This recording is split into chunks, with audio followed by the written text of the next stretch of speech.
back to another episode of Card Talk, a podcast where we spend a little bit of time talking about cards from Lord of the Rings card game. I'm your host, Dave Walsh. And I'm Grant Thompson, just along for the ride. And Ted, who likes talking about cards, he's not with us because he's at Gen Con, but I think he's hanging out with us here in spirit, probably, right? Yeah, let's just go with that. Anyways, let's talk about the reason why we're doing this series here. We had a listener reach out, Christian Prisholm. I'm probably mispronouncing his name, but he said that he wanted to hear our take on guarded cards. So we decided to do like a little mini series here, talking about the guarded cards and Bilbo and the King's Return, the King's Return, right? And so 9 cards or so that all have to do with the guarded X keyword. And so which guarded card are we going to talk about today for our friend Christian? Well, we're journeying into the adventure part of the Wither Heath. So it's a 1-cost neutral attachment, the Arkenstone, which is an artifact or item, and it's guarded by an enemy or location. It is attached to a hero. Each unique hero you control each unique character you control gets +1 willpower. Action: reduce your threat by 2 to attach the Arkenstone to a hero controlled by another player and raise that player's threat by 2. Limit once per round. Well, what do you think? I love using this to troll players. It's funny because we could talk about that action. I typically play solo. Most of the listeners know that probably by now, but and even all the Dunedain signals and warnings and caches and all that stuff, you can always pass those around the table too. But I feel like that's something that just isn't ever done. So I hear you laughing about passing the Arkenstone, but is that something that you really do? And I just said do on my podcast. I just want everybody to know that. So no, I don't actually do that. But I can see it being useful in the way that the Wandering Cloak is useful to drop threat when needed. For example, in the Black Riders, where you want your engagement cost to be high to get Bill Fernie out of the staging area. I think that could be a way of doing it by playing the Arkenstone and then passing it to another player to bump that player's threat up. And then once you've got them down, then you can start reducing your threat again by passing the Arkenstone back to the other player. Right. There's reasons for it. I mean, generally speaking, once the Arkenstone's out on the table, for me, it generally goes into the deck that has a lot of unique characters in. So it doesn't really get passed around at all because of the fact that they're the ones questing with the all the uniques. So yeah, I feel like when this card comes out, regardless of the action that I use, I feel like that action doesn't really, for me, it just doesn't really play much into the decision about the card. But the fact that every unique character that I control gets +1 willpower for 1 cost, like that to me is wild. That's basically, Faramir. That's core Faramir. As long as you're playing with unique characters, you don't even have to exhaust. Like you can even bring out core Faramir and give everybody +2. But the neat thing about this, the Arkenstone, and I know that it tries to play into the dwarf archetype and the 13 dwarves that are going through, and all of those guys are unique. But if you're playing a Hobbit deck, okay, and you have Rosie Cotton in your Hobbit deck because why not? Now, Rosie has an extra willpower that she can give to somebody else, so you can double dip that way.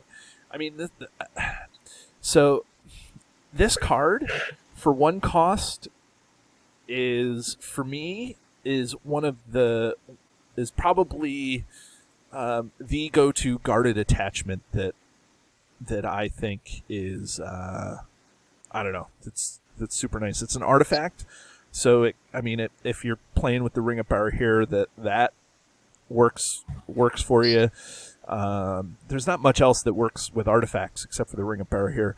But it's an item attachment also, so you can pass it around, maybe using the Dale archetype and Long Lake Trader passing items around.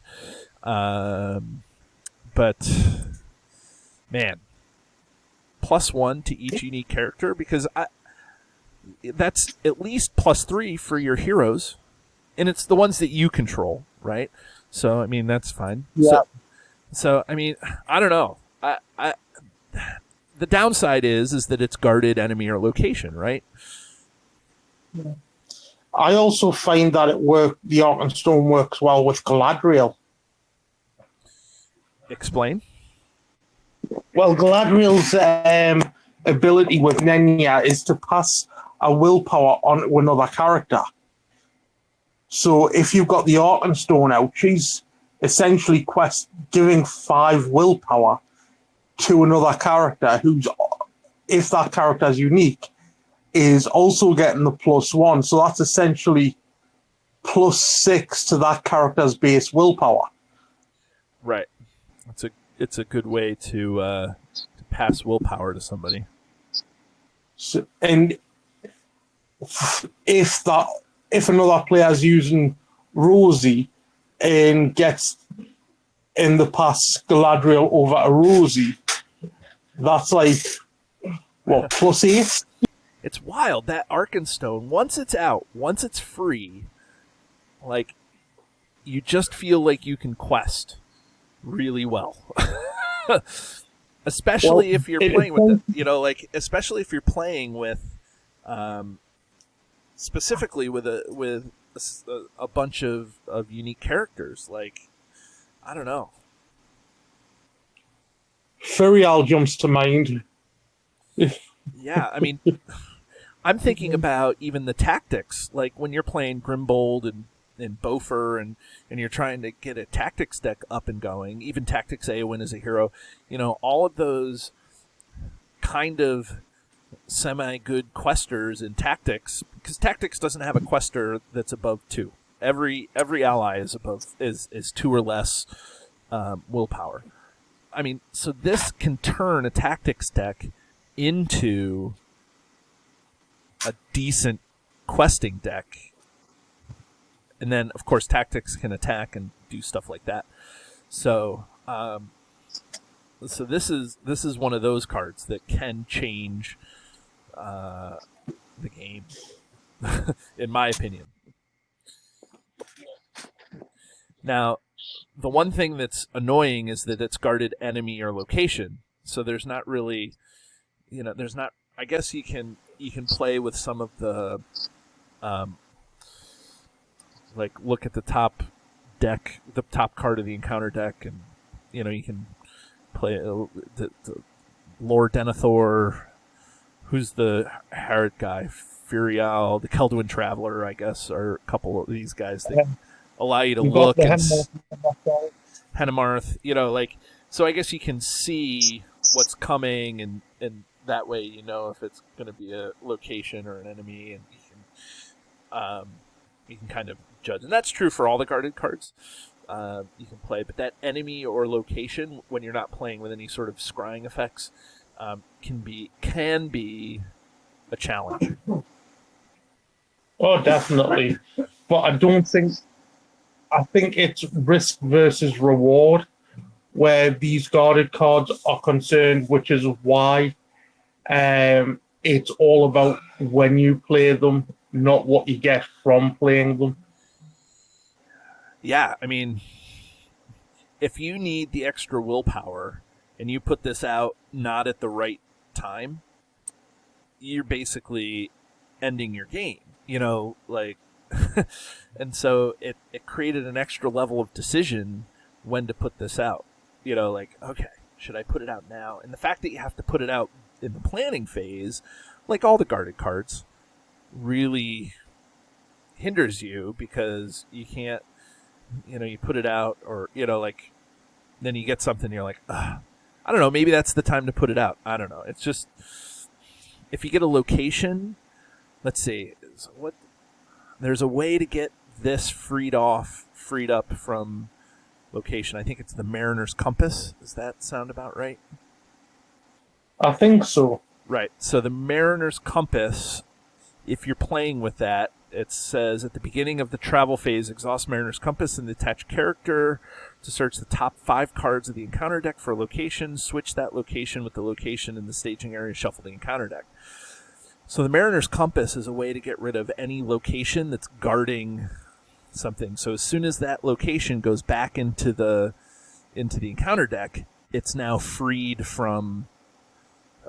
It's freed, and then it gets attached to wherever it needs to go. So the Mariner's Compass is a good way if it's a location, which may be nice to put out there if you're playing Sam, or I don't know, some other hero that has ready. The new Frodo out of the new Vengeance of Mordor cycle has built-in readying. Well, if you're using the Mariner's Compass, why not use Snowborn Scout and exhaust Snowborn Scout and Mariner's Compass? Right. Yep.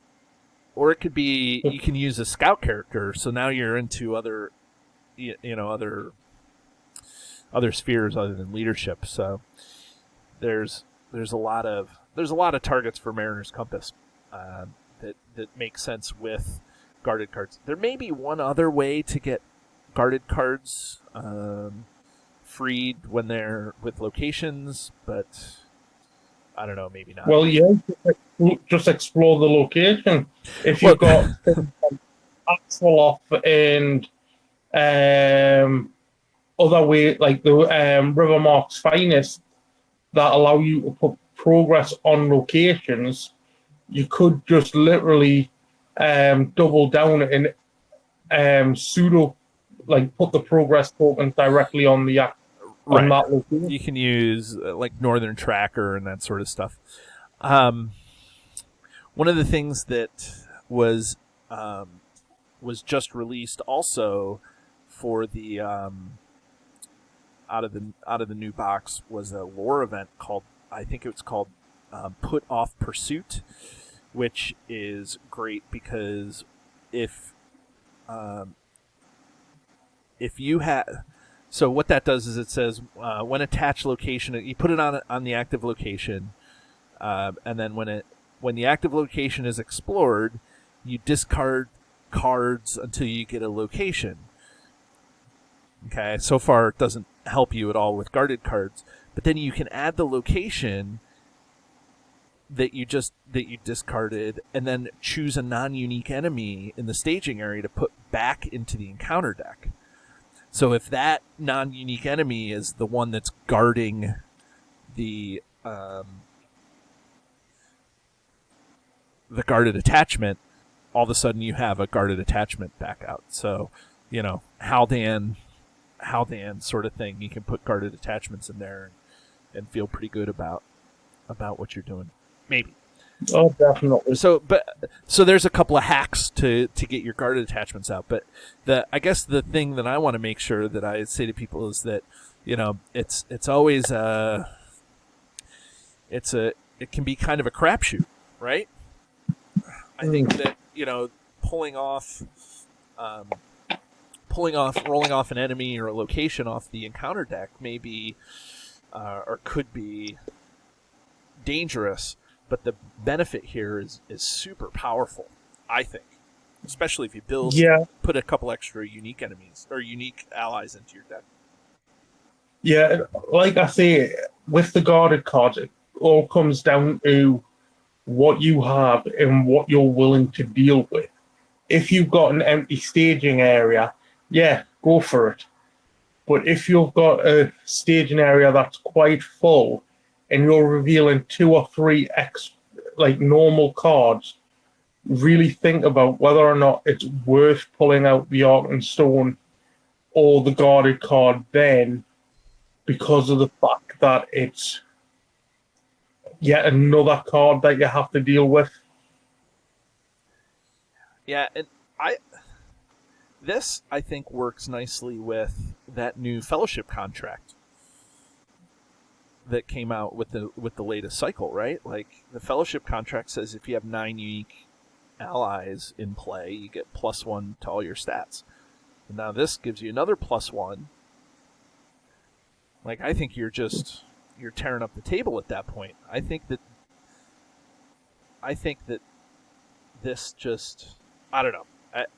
I feel like there's a lot of potential here for really good decks with the latest cards, with a couple of cards that just came out, and with these guarded cards. There's just a lot of nice combos that you can put together.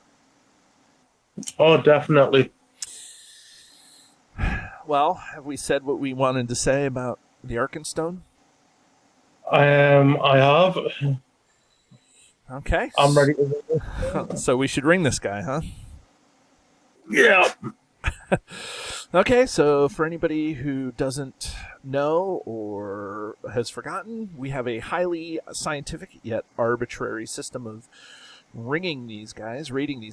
We ring them on a scale from 1 to 10, where 1 is the one card to rule them all, and 10 is 10 rings means we cast the card back into the fiery chasm from whence it came. So, Grant, what do you say about the Arkenstone? Or do you want to go first or second, or? I think it's very good. I think it's definitely one of the situational guarded cards. I'm not always looking to get it out or looking to put it in a deck. It's one of the ones where it'll be how many uniques do I have versus how many non-uniques I've got, and I'll generally weigh it up. So I'm actually going to give this one 5 rings because it's great, it's powerful, but I'm not always going to put it into one of my decks. Yeah, I actually think this is my second favorite guarded attachment. I think that it fits into a wide variety of decks, and I think that, when you're playing those guarded cards, I don't think you play a ton of guarded cards in a deck. I think you play 1 or 2, and you want this guy out here. So I think this is one of the strongest abilities that help the most amount of decks. And so when I'm building decks, I always am reaching for this card to put it into one of my decks. It may get cut, but I'm usually always reaching because it fits into just about every deck. Very few decks is it not going in when I'm building it. But I think that it's more broadly used than Sting, which is my favorite one, but it's still, Sting is so niche because it only goes on Hobbit heroes. So I think I'm going to have to give this guy, this Arkenstone, 4 rings still, because I think it's just still that good, but it's because it's guarded. I get that a lot of people aren't going to want to put it in their deck, so that makes it a little hesitant. And that also makes me hesitant because I'm a solo player. That guarded enemy or location really kind of, it's tough solo. It's a tough thing to, balance out sometimes.